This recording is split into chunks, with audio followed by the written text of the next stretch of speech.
At ayan na nga, welcome to my vlog. Dito ngayon sa pagawaan ng buhok.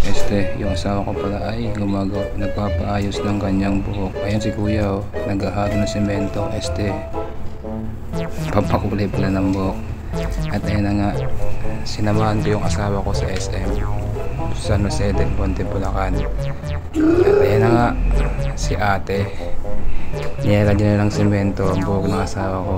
Kinukulayan pala. Maganda yung pangkulay niya.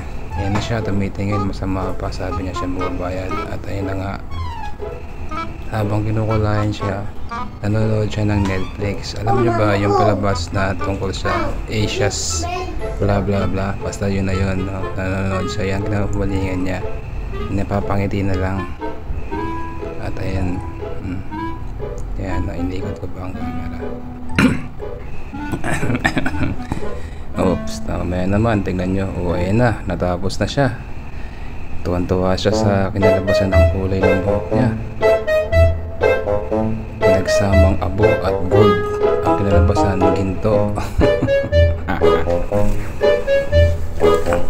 Ayan na siya, tuwan-tuwa na siya. Habang binabrush up ang kanyang buhok. Pasensya na nga pala, first time ko na magbablog eh. So ayan, yung buhok ni ate ay kulay blue. Sa kanya kulay gold.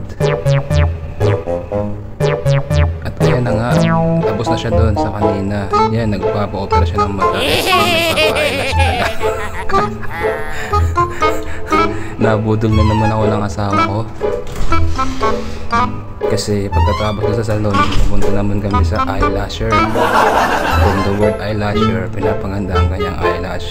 Akala ko nung una yung eyelash is sa kilay lang, iba na pala. Ayan na, nabudol na ako ng asawa ko. At ayan na nga po ang finished product. Tapos na siya, masayang masaya siya.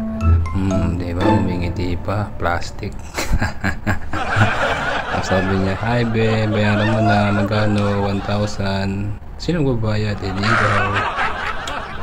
At ayun na naman ang bulsa. So ayun, ang ganda-ganda niya. Ayun na nga,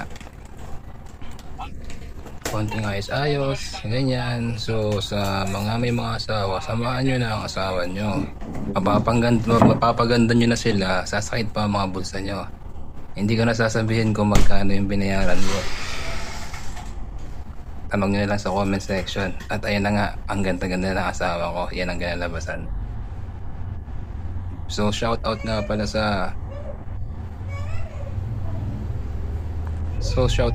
sa Leonard Salon Barbershop, Sir George Sale at Happy Draws. Thank you.